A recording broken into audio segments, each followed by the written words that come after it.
স্ত্রীর সাথে অন্যায় করায় রনকে জব্দ করার প্ল্যান করছে পেখম। সম্পূর্ণ জানতে ভিডিওটিতে একটি লাইক করে প্রথম থেকেই দেখতে থাকো। গল্পের শুরুতেই দেখা যায় পেখম সবার অবস্থাটাই বুঝতে পারে, বিশেষ করে স্বর্ণালীর অবস্থা। স্বর্ণালীর দিকে পেখম এগিয়ে যায় আর বলে, আমি জানি মা, আপনার মনের অবস্থা ভালো নেই, তবুও এই কথাগুলো না বললেই নয়। আমি খুব ভালো মতনই বুঝতে পারছি যে আপনার মনটা ভালো নেই। দিদি ভাইয়ের কথা ভেবেই আপনার মন খারাপ হচ্ছে। মেয়ের খারাপ হলে মায়ের তো দুশ্চিন্তা হবেই। তবে আপনি চিন্তা করবেন না, আমরা সবাই আছি। আমরা সবাই মিলে দিদি ভাইয়ের মন ভালো করার চেষ্টা করব। দিদি ভাই যতই বিপদে পড়ুক না কেন, সব সময় আমাদেরকে পাশে পাবে। আমরা সবাই মিলে দিদি ভাইয়ের মন ভালো করে দেব।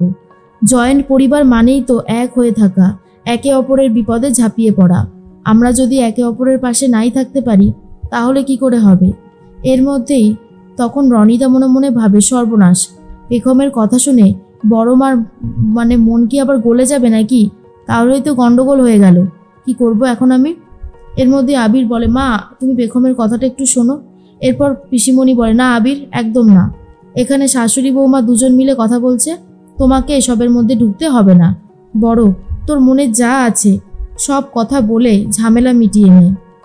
দেখ, পেখম কিন্তু কোনো অন্যায় করেনি, সেটা ও প্রমাণ করে দিয়েছে। আশা করি এর পরে আর তুই রাগ করে থাকবি না। ঠাম্মি তখন বলে, বড় বৌমা, আমি সব সময় কিন্তু তোমার পাশেই থেকেছি, এখনও তোমাকে বলছি, ছোট নাতবউ যেই কাজটা করছে সেটা একদম ঠিক কাজ। এই পরিবারের সবাইকে ও একসাথে বেঁধে রাখতে চায়, এর থেকে ভালো আর কী বা হতে পারে? আমিও তো সবসময় চেয়েছি এই সংসারটাকে আগলে রাখতে, তুমিও সেটাই চেয়েছো, আর এখন ছোট নাতবউও সেটাই চাইছে। আমার মনে হয় একে অপরের দোষগুণগুলোকে ক্ষমা করে দিয়ে সবার সাথে মিলেঝুলে থাকা, এটাই হবে একমাত্র সলিউশন। আর তখন স্বর্ণালী বলে, আসলে মা, আমি ভাবছিলাম আমার মেয়েটার কথা, তো বড় আঘাত পেয়েছে, তো না জানি আবার কি করে বসবে। তখনই দাদু বলে, পেখম দিদিভাই যেটা করেছে সেটা একদম ঠিক করেছে। ওই রনের মুখোশটা টেনে খুলে দিয়েছে।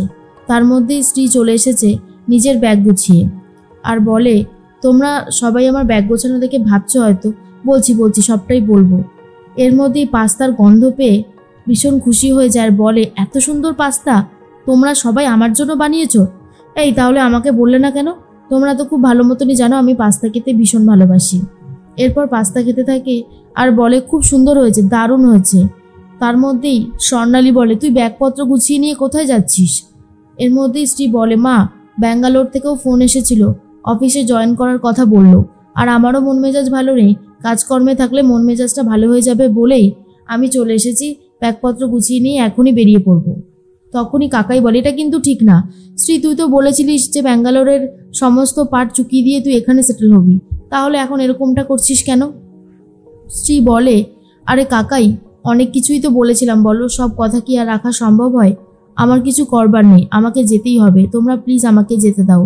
স্বর্ণালী তখন বলে, কাজটা মোটেই ঠিক হচ্ছে না, তুই এভাবে যেতে পারিস না আমাদেরকে কাঁদিয়ে দিয়ে। তখনই আবিরকে পেখম বলে, আবির, দিদিভাইয়ের মনের অবস্থা এমনিতেই ভালো নেই, তুমি দিদিভাইকে বোঝানোর চেষ্টা করো, দিদিভাই যাতে এই বাড়ি ছেড়ে কোথাও না যায়। কি হলো, চুপ করে আছো কেন?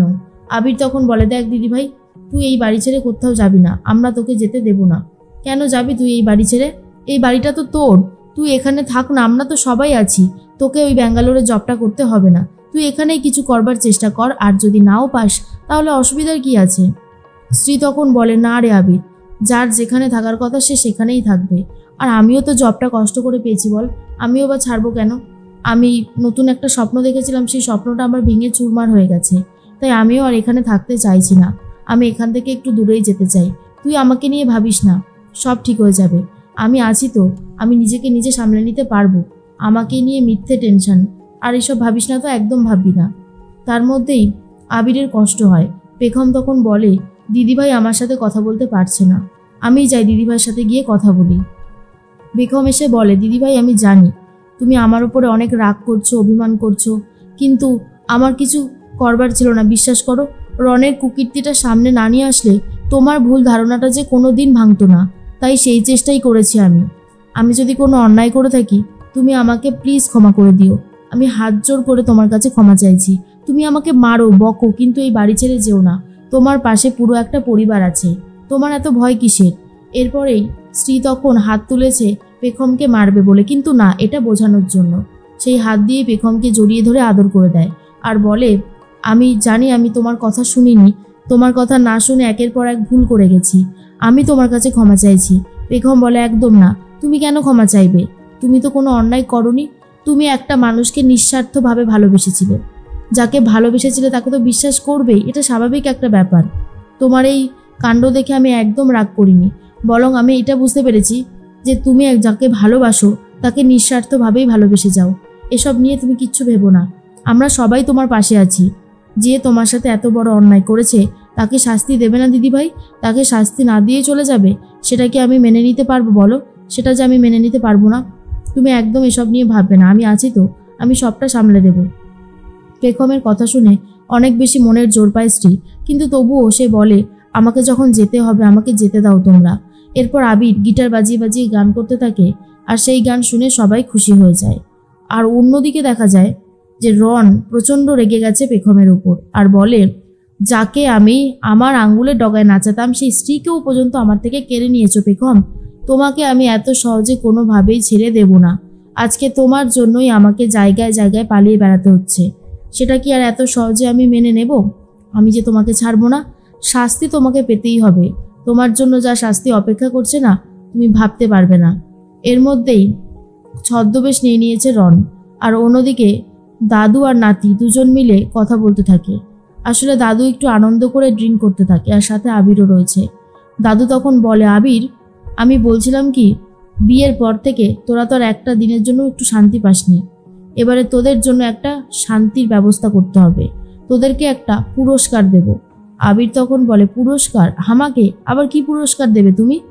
তখনই দাদু বলে, তোরা হানিমুনে যাবি কোথাও, আমি ব্যবস্থা করে দেব। আবির তখন বলে, ধুস, কি যে বলো না তুমি। দাদু তখন বলে, কেন, আমি ভুলটা কি বলেছি? আমি তোদেরকে পাঠাবোই হানিমুনে।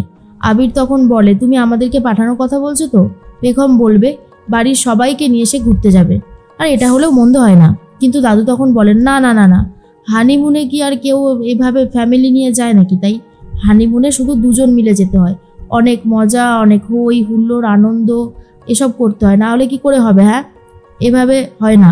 আর তখনই পেখম এসে বলে, আবির, এসব কি হচ্ছে? হ্যাঁ, তুমি দাদুকে নিয়ে ড্রিঙ্ক করতে বসেছো?